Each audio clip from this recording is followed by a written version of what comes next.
Hello friends. तो आज मैं आपको क्लासिफिकेशन ऑफ सर्वेइंग के बारे में बताने जा रहा हूँ।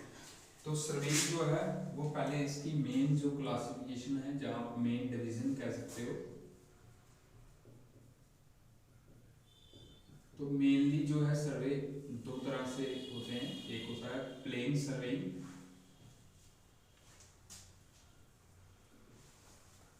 ठीक है, और एक होता है जियोडेटिक सर्वेइंग।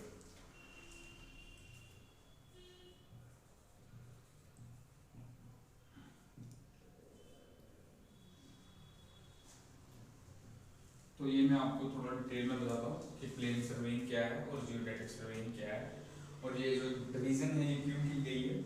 तो जब भी हम सर्वेइंग करते हैं तो करना तो हमें ग्राउंड पे ही है, अर्थ पे ही है।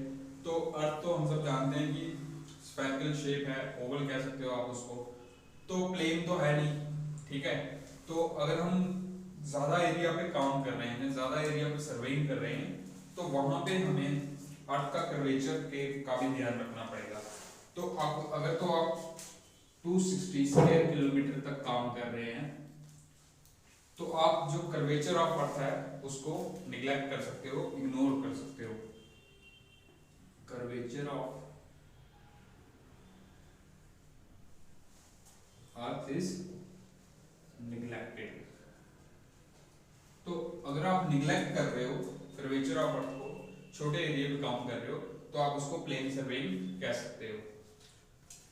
तो अगर आप 260 स्क्वायर किलोमीटर से ज्यादा काम कर रहे हो, ओवर पे कर रहे हो, this is less than 260 square kilometre, तो आप प्लेन है। तो अगर मोर देन एरिया जो है आपका मोर देन 260 स्क्वायर किलोमीटर है, तो आप उसको जियोडेटिक सर्वे में रखोगे। तो ये अगर देखा जाए, अगर माइल्स में देखो, this is 100 miles square miles. तो अगर 100 स्क्वायर माइल से एरिया ज्यादा है तो आपको प्लेन सर्वेइंग से नहीं चलेगा, जियोडेटिक सर्वेइंग आ जाएगा उसमें। तो ये है प्लेन सर्वे और जियोडेटिक सर्वे। इसके बाद मैं आपको दूसरी क्लासिफिकेशन बताता हूँ। ये मेन डिवीजन है प्लेन सर्वेइंग और जियोडेटिक सर्वेइंग, जो मुझे उम्मीद है कि आपको समझ आ गया होगा। अब इसके बाद अगर जनरली देखा जाए तो सर्वेइंग को काफी तरह से आप जो है वो क्लासिफाई कर सकते हो। अलग अलग इंस्ट्रूमेंट के हिसाब से भी कर सकते हो, आप किस पर्पस से काम कर रहे हो, किस इंस्ट्रूमेंट से काम कर रहे हो, किस पर्पस से कर रहे हो, कहाँ काम कर रहे हो। तो अलग अलग क्लासिफिकेशन हम इसकी कर सकते हैं, जिस तरह से अगर आप इंस्ट्रूमेंट के हिसाब से लेते हो।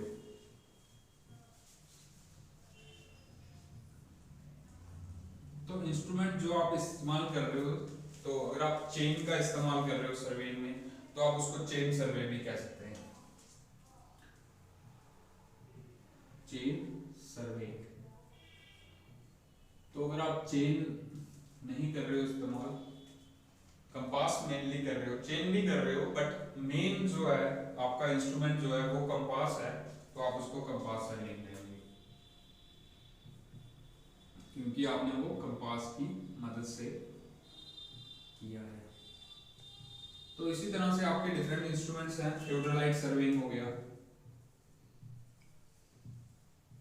अगर थियोडोलाइट का इस्तेमाल कर रहे हो तो थियोडोलाइट सर्वेइंग हो गई।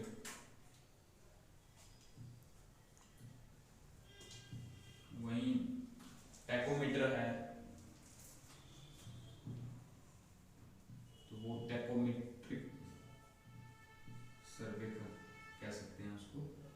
तो ये हो गया इंस्ट्रूमेंट के हिसाब से। इस तरह से यही नहीं है, अगर आप और भी कोई इंस्ट्रूमेंट अगर मेनली यूज करते हैं जिसके बेस पे आप सर्वे कर रहे हैं, तो आप उसके हिसाब से भी इसकी क्लासिफिकेशन कर सकते हैं। तो ये था टाइप इंस्ट्रूमेंट के हिसाब से। उसके बाद हम पर्पस के हिसाब से देखा जाए तो सर्वे करने का क्या पर्पस है आपका, कि आप किस लिए कर रहे हो, तो उसके हिसाब से भी कर सकते हैं। जैसे हम अगर सर्वे कर रहे हैं मिलिट्री पॉइंट ऑफ व्यू से, तो मिलिट्री सर्वे कहेंगे उसको। तो अगर आप डिफरेंट पर्पस के हिसाब से कर रहे हैं तो वो आप उसको कह सकते हो। जैसे अगर आप मिलिट्री के लिए कर रहे हो तो मिलिट्री सर्वे। अगर आप अर्थ का स्टेटा, अर्थ की स्टेटस देख रहे हैं ग्राउंड के नीचे जाके किस तरह से लगे स्ट्रेटा है, अर्थ सरफेस के या अर्थ के कोर उसका हो गया, तो आप उसको जियोलॉजिकल सर्वे कह सकते हो। अगर माइनिंग होती है, ओर्स होते हैं हमारे, मिनरल्स हम निकालते हैं, तो अगर आप माइनिंग के लिए देख रहे हो, सर्वे कर रहे हो, तो उसको माइन सर्वे कहेंगे। ठीक है, इसी तरह से आप जो भी आपका पर्पस है, जैसे एक आर्कियोलॉजिकल होता है, आर्कियोलॉजिकल सर्वे, एक्स्ट्रा जो भी आपका पर्पस है सर्वे करने का, तो आप उसको उस तरह से उसका नाम दे सकते हैं। तो ये हो गया आपका इंस्ट्रूमेंट के हिसाब से, पर्पस के हिसाब से। तो आप कर कहाँ रहे हैं उसके हिसाब से भी कर सकते हो, जैसे प्लेस, कौन सी प्लेस पे कर रहे हो। अगर आप लैंड पे कर रहे हो तो लैंड सर्वे,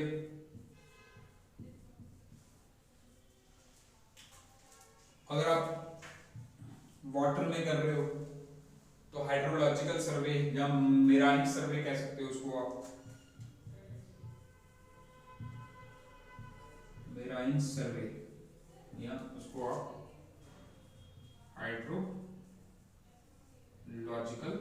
सर्वे कह सकते हो। उसके बाद अगर आप एयर से कर रहे हो, एरोप्लेन की मदद से कर रहे हो या हेलीकॉप्टर की मदद से कर रहे हो, हवा में कर रहे हो, तो एरियल सर्वे कह सकते हैं उसको। ठीक है, तो आप इंस्ट्रूमेंट के हिसाब से, आपको मैंने बता दिया पर्पस क्या है, उसके हिसाब से आपको बता दिया, प्लेस के हिसाब से आपको मैंने बता दिया। तो ये जो लैंड सर्वे है, इसको भी आप आगे भी बाइफरकेट कर सकते हैं। आगे आप जैसे लैंड पे भी अलग अलग टाइप्स के सर्वे हम कर सकते हैं। जैसे अगर हम टोपोग्राफिकल सर्वे करते हैं, तो टोपोग्राफिकल सर्वे में हम क्या करते हैं, हम जो नेचुरल हैं, रिवर, लेक्स, जो नेचुरल चीजें हैं उनकी डिटेल्स लेंगे। उसके बाद जो मैन मेड भी हैं, जैसे ट्रेन हैं, रेल्स हैं, सॉरी रेल्स की पटरी हैं, कैनाल्स हैं, जो मेजर जो हैं वो हम टोपोग्राफिकल सर्वे में लेंगे। उसके बाद कैडेस्ट्रल सर्वे होता है। कैडेस्ट्रल सर्वे में हम थोड़ी ज्यादा डिटेल्स लेंगे, उसको स्केल भी उसका बड़ा रखेंगे, जैसे बाउंड्रीज, प्लॉट्स की, बिल्डिंग्स की बाउंड्रीज वगैरह आ जाएंगी, तो उसमें वो हम कैडेस्ट्रल सर्वे में रख लेंगे। उसी तरह से सिटी सर्वे, सिटी एरिया में किया जाता है, टाउन्स वगैरह में, ट्रेन टाउन्स के देखा जाएगा कहाँ पे प्लॉट करने हैं, क्या करना है क्या नहीं करना है। तो उसके बाद आपका इंजीनियरिंग सर्वे भी है। तो इंजीनियरिंग सर्वे में देखा जाएगा कि हमें जो भी प्रोजेक्ट अभी हमने करना है उस एरिया में, क्या वो फिजिबल है, वहाँ पे हो जाएगा, उसको क्या लॉस हो गया या ठीक भी रहेगा कि नहीं रहेगा। तो ये क्लासिफिकेशन है इंस्ट्रूमेंट के हिसाब से, पर्पस के हिसाब से, प्लेस के हिसाब से। तो ये मैंने आपको डिटेल में बता दी है। ठीक है, अगर कोई इसके बारे में और क्वेरी करनी हो आप मुझे कमेंट भी कर सकते हैं।